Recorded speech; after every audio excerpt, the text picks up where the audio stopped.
உதயா பொழிக்கணும் தெரிக்கணும் பொழிச்சிட்டு வரீங்க. Hello viewers, இந்த weekend என்னோட இன்னொரு பட சஜஷன் பார்த்தீங்க அப்படின்னா மலையாளத்தில் வந்த பல்டி அப்படின்ற படம் தான். இந்த படத்தில் யாரெல்லாம் நடிச்சிருக்காங்க அப்படின்னு பார்த்தீங்கன்னா ஷேன் நிகாம், சாந்தனு, செல்வராகவன், அப்புறம் வந்து அல்ஃபோன்ஸ் புத்திரன், இவங்கெல்லாம் நடிச்சிருக்காங்க. இப்போ இந்த படத்தோட கதையை பற்றி பார்க்கலாம். இது வந்து கமல் சார் நடித்த சத்யா அந்த படத்தை வந்து கொஞ்சம் அல்ட்டி பண்ணி பல்டி அப்படின்னு எடுத்திருக்காங்க. பார்த்தீங்கன்னா அதே மாதிரி வந்து இதுலேயும் 4 ஃப்ரெண்ட்ஸ் இருக்காங்க, வந்து 3 வில்லன் இருக்காங்க. ஃபஸ்ட்டு ஆக்சுவலாக ஸ்டார்ட் பண்ணும்போது இது வந்து ஒரு கபடி ஸ்போர்ட்ஸாக தான் ஸ்டார்ட் ஆகுது. பட் கடைசியில் பார்த்தீங்க அப்படின்னா இது வந்து கொஞ்சம் சேஞ்ச் ஆகி கடைசியில் யார் உயிரோடு இருக்காங்க அப்படின்றது தான் இந்த படத்தோட கதை. இதில் பார்த்தீங்க அப்படின்னா இந்த படத்தோட ஃபஸ்ட்டு ப்ளஸ் பார்த்தீங்க அப்படின்னா ஷேன் நிகாம் அவர் வந்து இந்த படத்தில் சூப்பராக நடிச்சிருக்காரு. பாட்டாக இருக்கட்டும், ஃபைட்டாக இருக்கட்டும், அப்புறம் வந்து நல்ல ஒரு எமோஷன், கிளைமேக்ஸில் எமோஷன் சீன்ஸ் எல்லாம் நல்லா பண்ணியிருக்காரு. ஃப்ரெண்ட்ஸுங்களுக்காக நல்லா அவங்களுக்குள்ளே இருக்க பாண்டு, கெமிஸ்ட்ரி எல்லாமே நல்லா ஒர்க் அவுட் ஆகிருக்கு. அதுக்கப்புறம் இந்த படத்துக்கு பாசிட்டிவ் அப்படின்னு பார்த்தீங்கன்னா சாந்தனுவோட ஆக்டிங்காக வந்து இந்த படத்தில் ரொம்ப நல்லா இருக்குது. அவர் தான் இந்த படத்துக்கு ஒரு மெயின் கேரக்டர், ரொம்ப நாள் கழிச்சு ஒரு நல்ல கேரக்டர் பண்ணியிருக்காரு.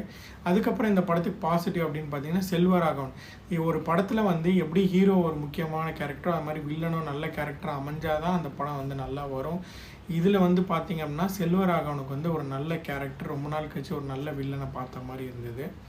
அதுக்கப்புறம் பார்த்திங்கன்னா இதில் 2 வில்லன், ஒரு அல்ஃபோன்ஸ் புத்ரா, அப்புறம் ஒரு லேடி ஜீமா அப்படின்னு சொல்லிட்டு வராங்க. அவங்களோட ரைட்டிங்ஸ்லாம் வந்து கொஞ்சம் சுமாராக தான் இருந்தது. இன்னும் கொஞ்சம் வந்து நல்லா நல்லா கொஞ்சம் கேரக்டர் வந்து நல்லா எழுதியிருக்கலாம். அதுக்கப்புறம் இந்த படத்துக்கு பாசிட்டிவ் அப்படின்னு பார்த்தீங்கன்னா ஃபைட் கோரியோகிராஃபி வந்து சூப்பராக இருக்குது. பார்த்திங்கன்னா ஹோட்டலில் ஒரு ஃபைட்டு, இன்டர்வலில் ஒரு ஃபைட்டு, அதுக்கப்புறம் கிளைமேக்ஸில் ஒரு ஃபைட்டு, 3 ஃபைட்டுமே சூப்பராக இருக்குது. அதுக்கேற்ற மாதிரி சினிமோட்டோகிராஃபியும் சூப்பராக பண்ணியிருக்காங்க, நல்லா வந்து சினிமோட்டோகிராஃபி பண்ணியிருக்காங்க. அப்புறம் இந்த படத்துக்கு மியூசிக் அப்படின்னு பார்த்திங்கன்னா நம்ம ஜென்சி சாய் அபயங்கர் பண்ணியிருக்காரு. அதில் வந்து ஒரு பாட்டு வருது, அது சூப்பராக இருக்குது. நிறைய பேருக்கு தெரியாது இந்த பாட்டு வந்ததே. அதுக்கப்புறம் பார்த்திங்கன்னா பேக்ரவுண்ட் மியூசிக்கும் ரொம்ப நல்லா பண்ணியிருக்காரு. ஒரு சில இடங்கள்லாம் ரொம்ப நல்லா சூப்பராக பண்ணியிருக்காரு, ஒரு சில இடங்கள்லாம் சுமாராக பண்ணியிருக்காரு. அது மட்டும் கொஞ்சம் நல்லா பண்ணியிருக்கலாம். மொத்தத்தில் இந்த படம் எப்படி இருக்குது அப்படின்னு பார்த்தீங்கன்னா ஃபஸ்ட் ஆஃப் வந்து ஸ்போர்ட்ஸு, க்ரைமு இதெல்லாம் வரும். செகண்ட் ஆஃப் வந்து கொஞ்சம் வைலன்ஸு, ஃபைட்டு, அப்புறம் வந்து துரோகம், இந்த மாதிரி நிறையா வரும். ஸோ இந்த படத்தை வந்து கண்டிப்பாக மிஸ் பண்ணாமல் பாருங்கள். சோனி லைவில் வந்து ரிலீஸ் ஆகிருக்கு. தமிழில், மலையாளத்தில் எல்லாத்துலேயுமே வந்திருக்கு.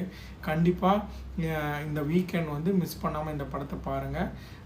உங்களுக்கு பிடிச்சிருந்ததுன்னா கமெண்ட் பண்ணுங்கள். இந்த வீடியோ பிடிச்சிருந்தது அப்படின்னா லைக் பண்ணுங்கள், ஷேர் பண்ணுங்கள், கண்டிப்பாக ஃபாலோ பண்ணுங்கள். இன்னொரு வீடியோவில் பார்க்கலாம். தேங்க்யூ, பாய்.